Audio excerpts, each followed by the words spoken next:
What is up, everybody? Welcome back to the Queen of the Ring podcast. It is May. It is finally May. May 3rd. It is Friday. It is the day before WWE Backlash. So this episode is dedicated to all predictions for WWE Backlash. Tomorrow it is in France. They have already done the kickoff show, their little prep rally that they like to do before these events. So I watched that. I'm prepared. I've got my predictions ready.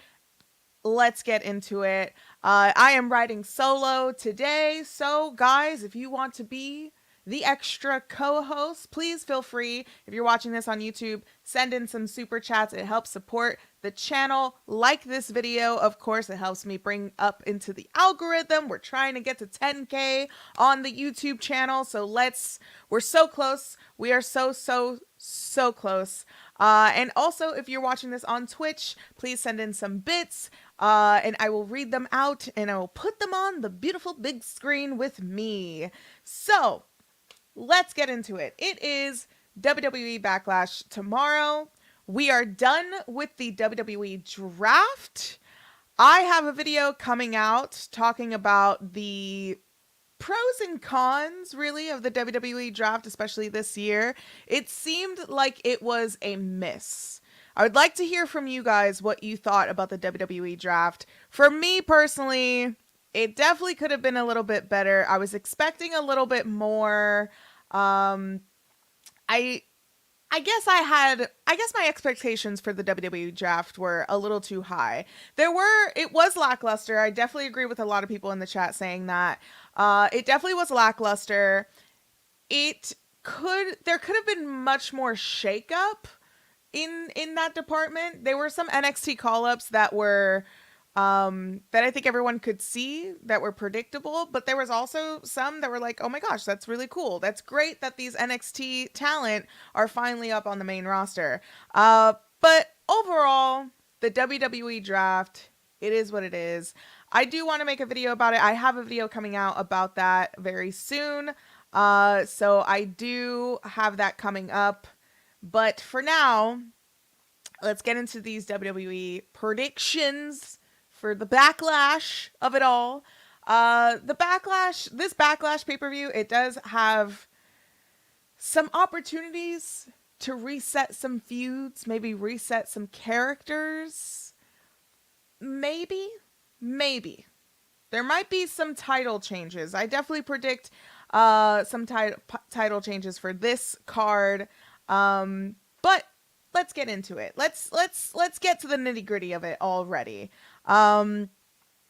I definitely would say Kiana James wasn't predictable as well. I would definitely agree with the chat on that. A lot of people are saying that. But the draft was underwhelming. It definitely was underwhelming. I think with the direction that the production has been going towards on SmackDown, definitely on Monday Night Raw. I mean, from that Sami Zayn entrance that we saw a couple weeks ago back on Monday Night Raw, it feels like the company or the presentation of the company is moving to a better direction. I think for me personally, that's why I was expecting the draft to be a lot better than it was, and it was not. But it didn't. I feel like the draft, I don't know. I'm going to say it a lot in the video that I have coming out. So definitely be on the lookout for that on YouTube. If you're not on YouTube, youtube.com/Queen of the Ring Wrestling. Subscribe there. We're so close to 10K, guys. It is the goal for this year, and I believe that we can get through it. But let's get through the Backlash predictions, shall we? Let's get to it. Okay, so it's going to be a quick and short video live stream because I am by myself. So why not? Let's just get through all of these predictions. We've got Randy Orton and Kevin Owens versus The Bloodline, which is Tama Tonga and Solo Sikoa. I'm excited for this match because of Tama Tonga. He's finally in WWE. He's going to be in action for this PLE. And so I predict, just off alone of this fact of Tama Tonga being in WWE now, This is his first PLE. I don't think that he'll lose this. I am predicting that the Bloodline will win, and you have to keep the Bloodline strong, right? Jimmy, not really here. Jay Uso's doing his own thing. Solo Sikoa is the new head of the table, maybe? Or at least he's trying to hold it down for the underground when it comes to Roman Reigns' stance being away filming with Keke Palmer. And I think Keanu Reeves, I'm pretty sure. He's making a movie with those guys. So Solo Sikoa is holding it down for the Bloodline. And I predict that the Bloodline will win this one. I love Randy Orton and I love Kevin Owens. I want to see them kind of mix it up. I would love to see Kevin Owens turn heel on Randy Orton. I miss a good heel Kevin Owens run. That could be a really good fresh feud for the both of them to go through. Again, we have new competitors due to the WWE Draft. And over on SmackDown and Monday Night Raw, we could see something different. And maybe we could switch things up like this. Who knows?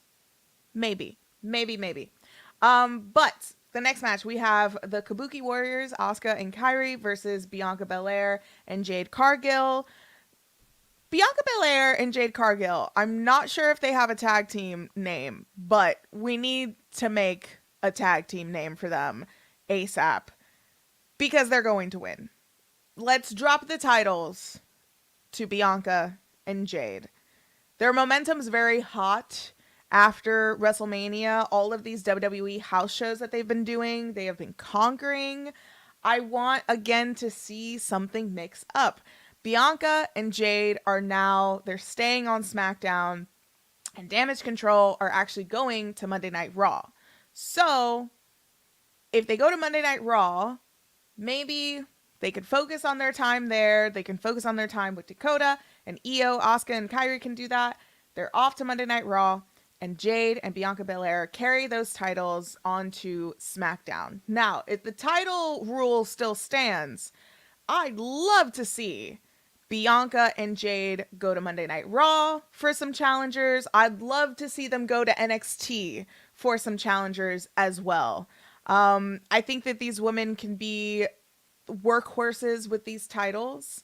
And I want to see more women challenge that. I want to see more women that are established as tag teams. I mean, we have Chelsea Green and Piper Niven are on SmackDown now. Let's see a little mix up there. They were pretty good. They were pretty dominant, I mean, with those tag titles. So I'd love to see them maybe run it back with Chelsea and Piper Niven, with Bianca Belair and Jade Cargill. I'd like to see that. But it is Bianca and Jade's time. And also Bianca Belair. This is a brand new role that we're seeing with her. She's in the tag title scene. And also let's build up an actual solid division with the WWE Women's Tag Titles. Right? Let's build that up. Let's do something with that.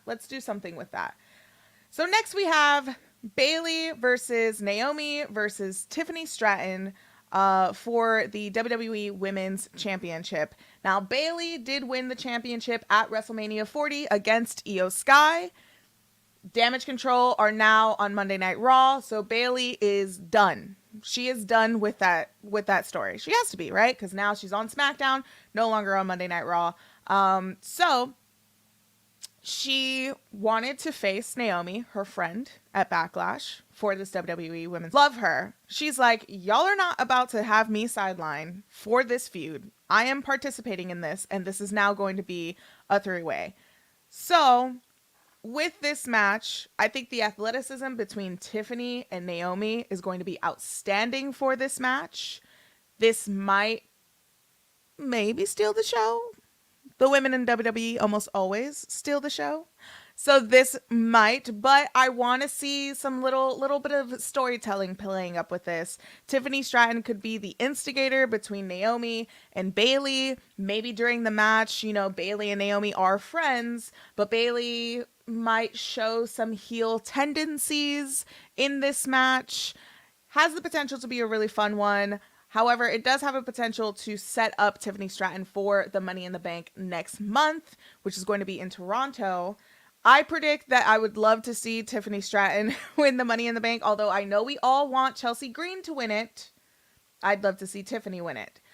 But Bayley's going to take this. There's no way Bayley's going to be a transitional champion. I don't see Tiffany winning the title anytime soon. She's way early on.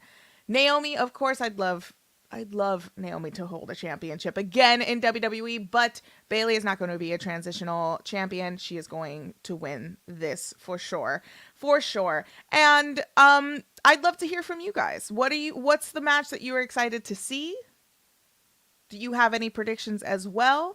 I'm really loving Tiffany on the main roster. Tiffany, and she said this on Chris Van Vliet's interview, where the match that Tiffany Stratton had with Becky Lynch at NXT No Mercy, that was the match that put her on the map. It definitely helped to be on the opposite side of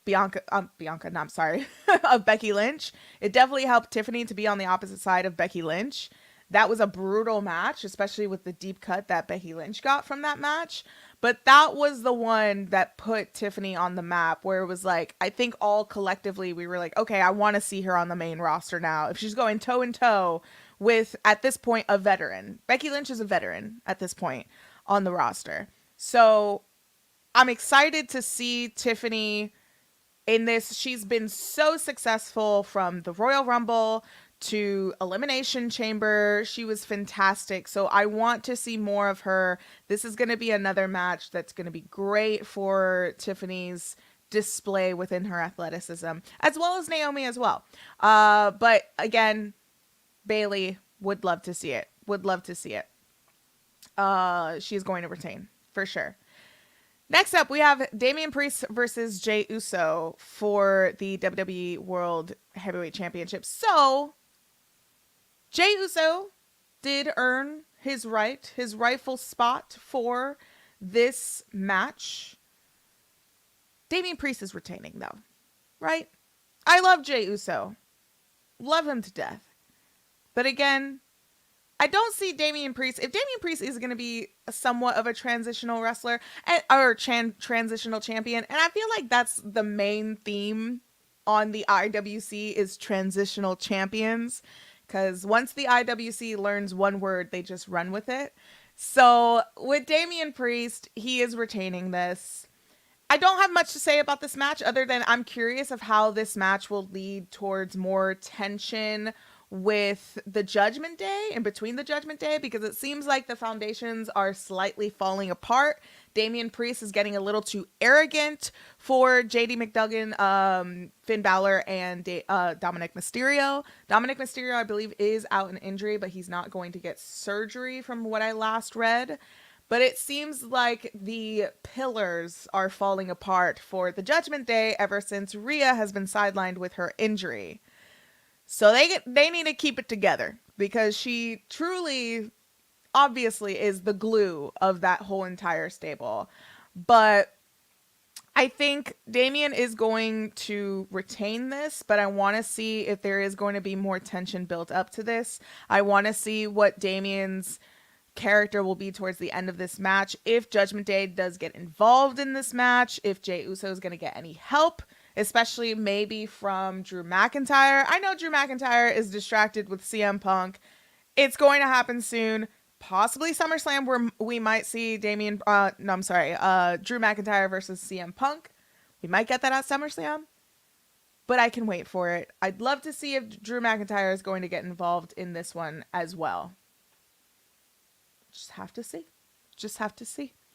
But then we've got the main event, and that is Cody Rhodes versus AJ Styles. I have a lot to say about this one.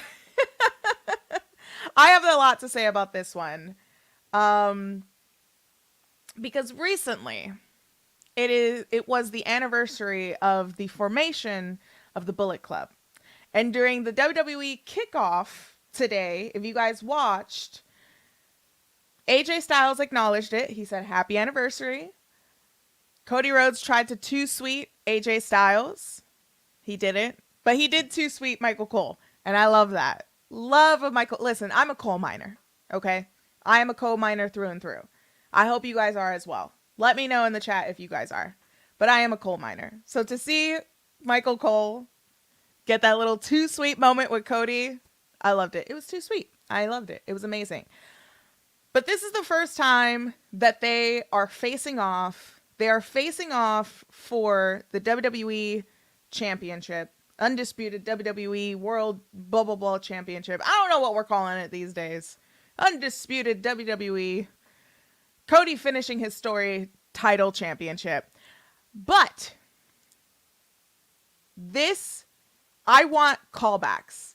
I want Bullet Club callbacks. I want transitions. Not transitions, sorry. I want references. Maybe transitions. I don't know. But I want callbacks.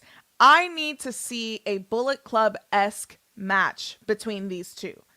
Cody and AJ do have similar paths back in the day.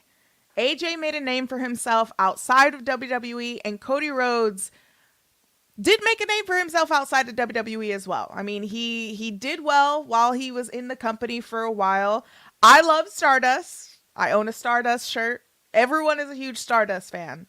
But when he ventured outside of WWE and became the American Nightmare, joining the Bullet Club, competing in New Japan, it's very similar to AJ Styles. However, AJ Styles has the one-up compared to Cody Rhodes because he was the leader of the Bullet Club.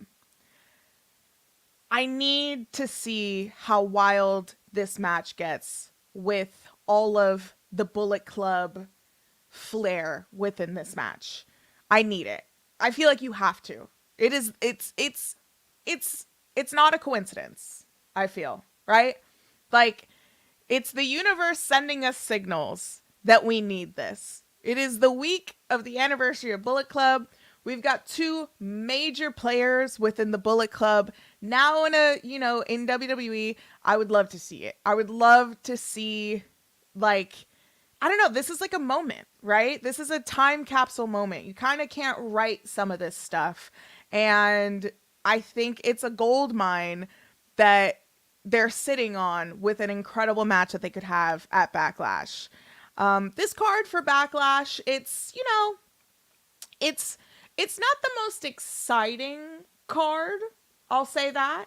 It's exciting in terms of, like, there's going to be fantastic matches, of course. I mean, Bianca Belair and Jade Cargill in a tag match for the women's tag team titles. That's exciting. It's not to say that it's not too exciting, but I am a sucker for last year's Backlash. I will say that. Come on. That's a little biased, though. But the Bullet Club was mentioned during the kickoff. So I am going to assume that with this match, we're going to get heavy Bullet Club references, especially Michael Cole on commentary. I would love to hear what he has planned for his calls during this match. I am really excited for this one. Cody is going to retain it, though. Cody is going to retain it, but Cody versus AJ Styles right now, until SummerSlam, I feel that Cody Rhodes could have a bigger opponent for SummerSlam, but immediately after WrestleMania, to have Cody Rhodes versus AJ Styles, that's some good stuff. And so it's great to see AJ Styles back in the main event scene. It's great to see AJ Styles back fighting for that championship.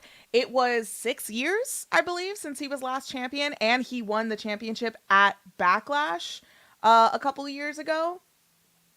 So I need to see it. I need to see something. Cody Rhodes is going to retain this.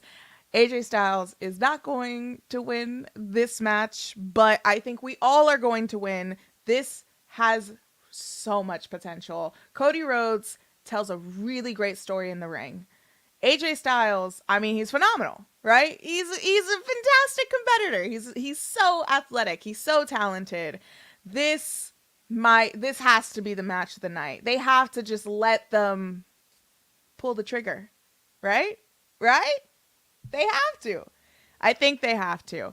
But it's been rumored that we might get some John Cena. We might get Charlotte Flair. I think that they've been seen at France. I think John Cena might come out and say hello, wave his hand, shake hands, kiss some babies for his appearance in Backlash. But I'm curious to see if Charlotte Flair, I mean, she's been really training. Like, she's been insane in her, PT, but I think that Charlotte might come up and interrupt the Bayley match. I think so. I think that could happen. But I don't know. I'd love to hear from you guys in the comments. Let me know what you think about Backlash. I am excited for this Backlash, although I was much more excited about Backlash last year. But again, I'm Puerto Rican. I'm biased. Let me live. Let me live. But the match that I see possibly being the match of the night is honestly Bayley versus Naomi versus Tiffany. And of course, Cody Rhodes versus AJ Styles. Listen, I was huge on the Bullet Club back in from like 2015 all the way to 2018. I was huge on them. I was watching New Japan, staying up late at night. So this kind of particular match, I'm excited for. Anything that's happening really in terms of any OG Bullet Club fallout, especially this week when we had Kenny Omega come through and our wonderful EVPs, the Young Bucks, did an EVP trigger onto Kenny Omega. I love it. We're living in a time where the Bullet Club is still crumbling, and I love it. I love it so much. I'm excited all across the board. Bullet Club is fine? Are they fine? Do you remember when they did that? Bullet Club is fine. And that was a Cody Rhodes thing, too. Bernard the Bear. Maybe we'll see Bernard the Bear come out. Who knows? But it's going to be a really good weekend for Backlash. It's been a really good week for professional wrestling. It's always a good week for professional wrestling on TV. So it'll be great. Gear of the night, though. That's what I want to know. Gear of the night. I mean, Jade Cargill. Oh my goodness. Her gear has been incredible. Incredible. I want to see Bianca and Jade. I think they're going to have the gear of the night. Maybe even Naomi. Naomi's been killing it, actually. They competed in Italy, I believe. I'm not too sure where exactly in Italy, but they competed in Italy, and Naomi had her hair was the flag. Her eyelashes were the flag as well. I want to see what Naomi has to bring for tomorrow night in terms of the gear. Need to see it. Definitely need to see it. And then Cody, I want to see what that man comes out with. It's France, it's red, white, and blue still. So I'm curious to know what Cody's gonna bring in terms of the gear. But the ladies are gonna show out with their gear. That is not a prediction. That is a promise. That is more so a promise for you guys there. But yeah, I'm excited for this. We'll see what happens tomorrow, but I think with the WWE draft, I would hope that they reset some characters, reset some feuds after Backlash. Tonight actually, we have SmackDown, so there's the potential of we're going to see a new shakeup, right? We're going to see a new roster on SmackDown and on Monday Night Raw as much as we can, because there really wasn't too much of a shakeup. But I think that Backlash can happen, and then let's reset. I don't know. There's just something about it that we just need to reset on. But look out for that video. I will have it up of what was wrong with the WWE draft this year. I will have that video up sometime, maybe this weekend or next week. I'll keep you guys posted. But on YouTube, if you're not subscribed, please subscribe. Hit the bell notification so you know when there's a new video out. And like this video and do all that fun stuff. And if you're on Twitch and you're watching this on Twitch, please follow. Please follow. And if you're listening to this and your beautiful little ear biscuits over on the podcast, give a 5-star review and follow the podcast wherever you're listening to it on Spotify and Apple Music, Apple Podcasts, iHeartRadio, all that good stuff. But this is a short and sweet podcast. little predictions. I'm riding solo, so I got to get started on some videos. And I will keep you guys posted on when's the next time there is a brand new video out. Follow me on the socials at Queen of the Ring with 2 G's over on Twitter, _Queen of the Ring on Instagram as well. I will see you guys very soon. Thank you so much for watching, friends. Just a heads up, there will be no Backlash watch along for me tomorrow. There's plenty of other amazing content creators that are doing a WWE Backlash watch along. But for me, tomorrow, I will be watching along, but I will be tweeting. So definitely follow me on Twitter. Again, that's at Queen of the Ring with 2 G's on Twitter. If you want to keep up with me over on Twitter and know my thoughts live during the show. I may put out a Backlash review video possibly on Sunday. I will keep you posted on that. Or maybe even after the show. Who knows? But that is where you can find me. And I hope you guys have a fantastic weekend. Thanks again for joining me for this very short episode of the WWE Queen of the Ring podcast. Gosh, I wish it was a WWE Queen of the Ring podcast. Although the Queen of the Ring tournament is coming. It is coming. So tell all of your favorite wrestling content creators if they need a Queen of the Ring correspondent, an analyst, an expert. Tell them to hit your girl up. And they should invite me on. If anybody knows how to be a queen, it's me, right? Right? I think so. Anyway, guys, I'll see you very soon. Thank you so much for watching, and I'll catch you next time.